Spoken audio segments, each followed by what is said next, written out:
Here's a video that the guy this guy took showing the Chicago skyline.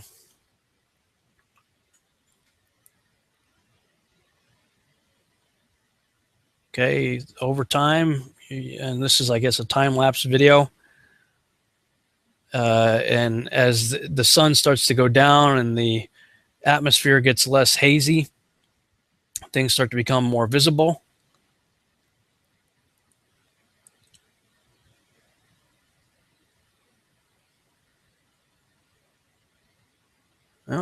You know, I mean, I suppose you could say that's some really creative After Effects if you wanted to.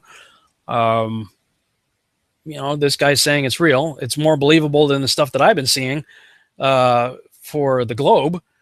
People out there, in fact, let me see if I can pull something out here on YouTube. I think it was called Earth Rotating. 24 hours 4K, if I remember right. Planet Earth in 4K. This animation shows the Earth from May 15th to May 19th, 2011. It was created from images produced by the geostationary Electro-L weather satellite. Now, this is supposedly real, authentic, time lapse of the Earth. Do you believe it?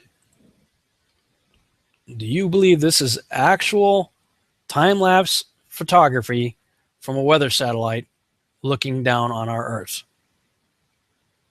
Me personally, no, I don't believe it.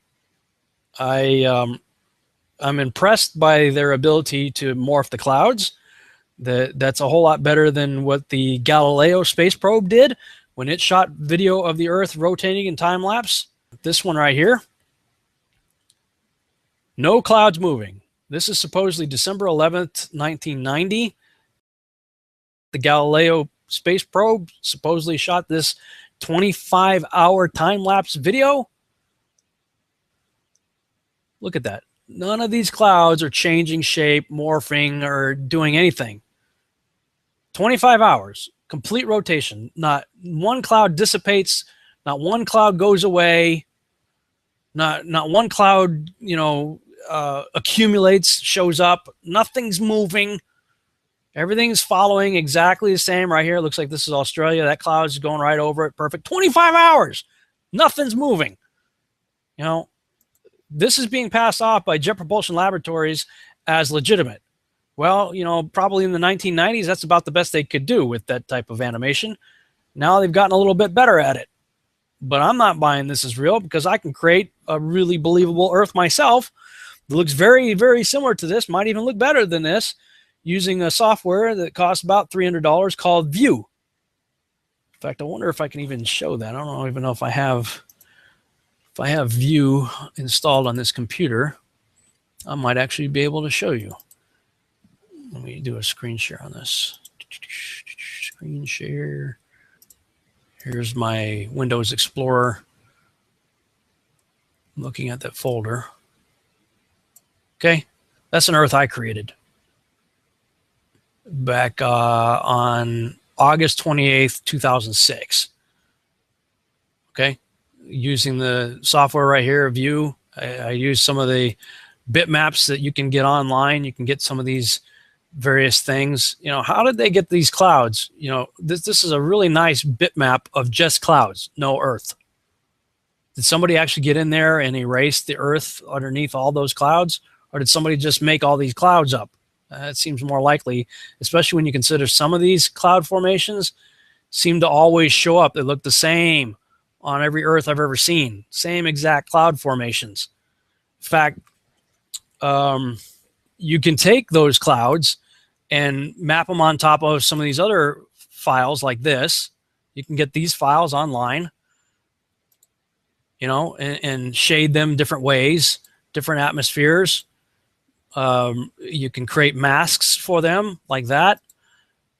You can put, when you create a mask like this and you mess around with the 3D software, to give it this nighttime look, these are the city lights you can map on there.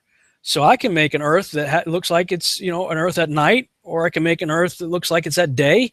Put that same silly swirly cloud formation that you've seen like in every other image of it, and make this Earth. I made this. Me, Rob Skiba, 8/28/2006. Okay? I made that. Compare that to this, and frankly, I'm not impressed. Planet Earth in 4K. This is being passed off as a legitimate time-lapse video from a geosynchronous satellite, supposedly. You read the description here, November 15th, 2014, a time-lapse of Earth in 4K resolution as imaged by the geostationary Electro-L weather satellite from May 15th to May 19th, 2011. Electro-L is located 40,000 kilometers above the Indian Ocean, and it orbits at a speed that causes it to remain over the same spot as the Earth rotates. The satellite creates a 121 megapixel image every 30 minutes with visible and infrared light wavelengths. The images were edited to adjust levels and change the infrared channel from orange to green to show vegetation more naturally. The images were resized by 50%. Misalignment between frames were manually corrected, and image artifacts that occurred when the camera was facing toward the sun were partially corrected. The images were interpolated by a factor of 20 to create a smooth animation. The animation was rendered in the YouTube 4K UHD resolution 2840 by 2160. An original animation file with a resolution of 5568 by 5568 is available on request. To answer frequently asked questions, why are city lights, the sun, and other stars not visible? City lights are not visible because they are thousands of times less bright than the reflection of sunlight off the Earth. If the camera was sensitive enough to detect city lights, the Earth would be overexposed. The sun is not visible due to mechanisms used to protect the camera CCD from direct exposure to sunlight. A circular mask on the CCD ensures that only the Earth is visible. This mask can be seen as pixelation on Earth's horizon. The mask also excludes stars from view, although they would not be bright enough to be visible to this camera. Sounds good. Sounds reasonable. I could maybe buy that if I wasn't a 3D animator myself, and think this is a load of crap. Because when I made that globe back in 2006, this is how I used it in some of the ministry videos I created while I was a missionary. Now, as we begin to take a step back and look at the mission that God has called us to, we found it necessary to set some 10-year goals. We call those 10-year goals the 1% factor. It's our desire to be able to train 10,000 church planting leaders, To establish 1,000 grace-oriented churches. to penetrate 100 unreached people groups, exposing 50 million people to the gospel by the year 2012. Then I did this video the following year, 2007. I'm going to show you a bunch of clips from that video. In fact, I even won a Telly Award for these animations. And God said, "Let the waters under the heaven be gathered together in one place, and let the dry land appear." And it was so. And God called the dry land earth, and the gathering together of the waters he called seas. And God saw that it was good. We've got to get that message out. Jesus Christ is coming back very soon. Time is of the essence. More than 5 billion people still need to hear the gospel. We've got a job to do. Tell people about Jesus Christ. You know, Hudson Taylor once said, "Why should one person hear the gospel twice when there are tens of millions of people who've never even heard the name of Jesus once?" So right now, one of our strategic objectives is to go into these restricted access countries and expose 50 million people to the gospel. The 50 million comes from the 1% factor, which is our 10-year strategy to reach 1% of the unbelieving world. The goal is to expose 50 million people to the gospel, to train 10,000 national leaders, plant 1,000 grace-oriented churches, and penetrate 100 unreached people groups, all by the year 2012. You plant a seed with the gospel and you can reach a village. If you reach a village, you can reach a mountainside. If you reach a mountainside, you can reach a district. If you reach a district, you can reach a state. If you reach a state, you can reach a country. If you reach a country, you can reach a continent. And that's why we come. We can reach the world for Jesus Christ. We can, but we're going to have to work together to do it. And so I think that a question that is before our generation is really simple. Do I retreat or do I engage? And I guarantee you, if you and I choose to engage, Jesus Christ will meet us personally and lead you and I on an adventure that none of us could ever imagine.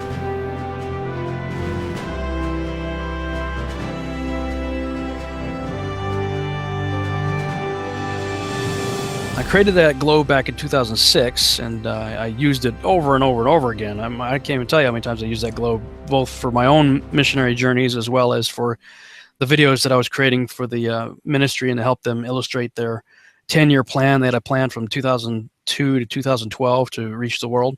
So naturally, I was depicting the world as a globe in various ways. Then in 2008, the Japanese put this video out, allegedly from one of their lunar probes, showing the Earth rising over the moon's surface. The Kaguya moves toward the South Pole on the far side of the moon. The blue Earth has appeared from the horizon. This is the Earthrise, as captured by the telephoto camera.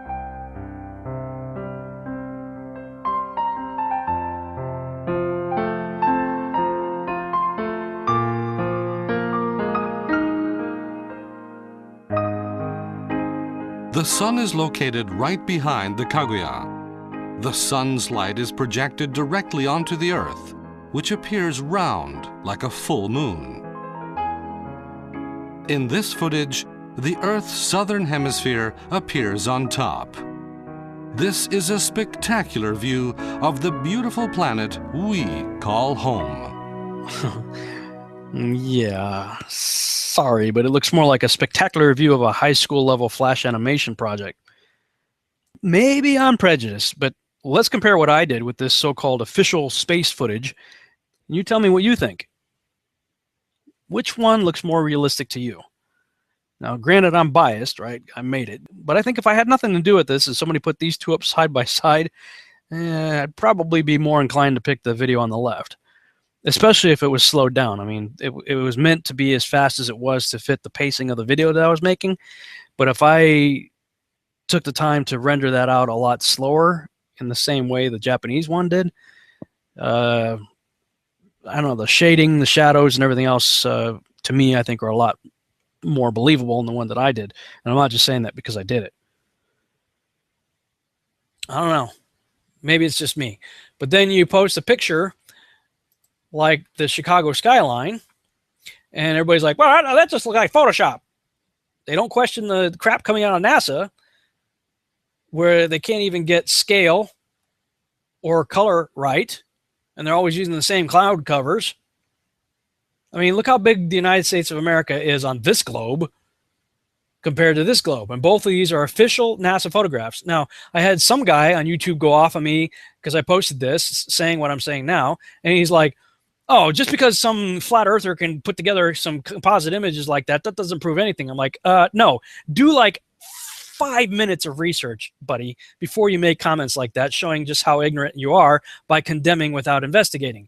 These are actual NASA photographs, which I put right here on my blog, quoting from them. You can click on the space.com website, space.com, go to their own photo gallery, click on it, the picture number 4, and see the pictures for yourself. If you took a minute to actually investigate before condemning. The NASA website, same thing.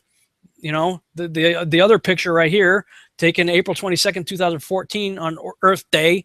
You know, NASA website, click on their website, go to their own pictures, look through them, pick their pictures, look through it, you know, because that's what I did.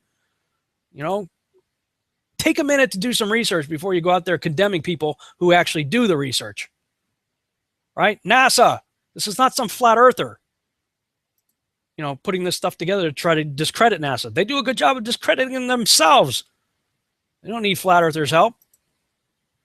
So if you're going to question, you know, some guy who's just out there, you know, taking nice pictures, you know, he's out there taking pictures. Here's another video that he took. Time-lapse, looking toward Chicago from the top of a dune in Warren Dunes State Park, April 29th, 2015. So just, you know, a couple weeks ago. The last few seconds are the most interesting part. Be sure to click on the HD button. I don't see an HD button, so. So, you know, the atmosphere is changing here. This is a time-lapse photo. 60 miles away. You're not supposed to be able to see this. Look at that. City of Chicago from 60 miles away. And yet some knucklehead drone is going to read a prompter that's telling him to explain this as a mirage. These are photographs taken by a guy named Joshua Nowicki, right on his website. Here are some more of his pictures. You can check out for yourself, you know, look at them. Chicago. That doesn't look like a mirage to me. The buildings also are not leaning off to the sides or leaning away from you. They're perfectly straight up and down. You know, if this is a mirage, I mean, first of all, it'd be all distorted and wavy and look totally weird. If we really are on a globe, then they should be like facing away from you, leaning away, not perfect straight up and down. They should be leaning side to side. They shouldn't look like that. You know, based on my own tests that I've been doing, I believe this guy. I think that that's really Chicago. I got a friend of mine, Rick Hummer. He says, you know, he's seen it too. He's looked out over the, you know, the horizon there and seen Chicago from where he lives in this general area. He said, I'm going to wait for a nice clear day.